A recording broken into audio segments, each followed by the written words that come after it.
शहर से दूर जंगल में एक पेड़ पर गोरिया का जोड़ा रहता था।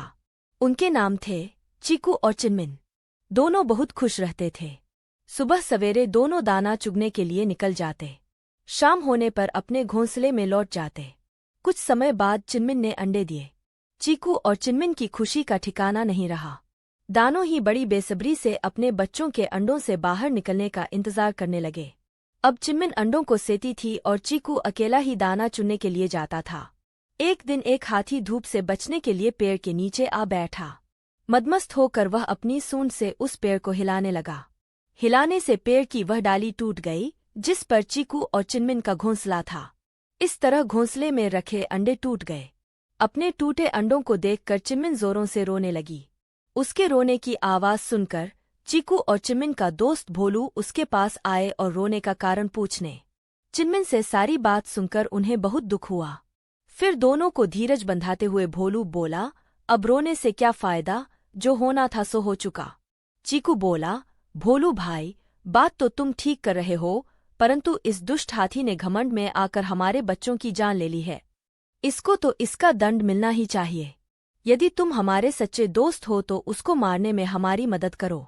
यह सुनकर थोड़ी देर के लिए तो भोलू दुविधा में पड़ गया कि कहा हम छोटे छोटे पक्षी और कहा वह विशालकाय जानवर। परंतु फिर बोला, चीकू दोस्त, तुम सच कह रहे हो। इस हाथी को सबक सिखाना ही होगा। अब तुम मेरी अक्ल का कमाल देखो। अपनी दोस्त वीना मक्खी को बुला कर लाता हूँ। इस काम में वह हमारी मदद करेगी। और इतना कहकर वह चला गया। भोलू ने अपनी दोस्त वीना के पास पहुंचकर उसे सारी बात बता दी। फिर उसने उससे हाथी को मारने का उपाय पूछा। वीना बोली, इससे पहले कि हम कोई फैसला करें, अपने मित्र मेघनाद मेंढक की भी सलाह ले लूं तो अच्छा रहेगा। वह बहुत अक्लमंद है। हाथी को मारने के लिए जरूर कोई आसान तरीका बता देगा। चीकू, भोलू और वीना तीनों मेघनाद मेंढक के पास गए। सारी बात सुनकर मेघनाद बोला, मेरे दिमाग में उसे मारने की एक बहुत ही आसान तरकीब आई है।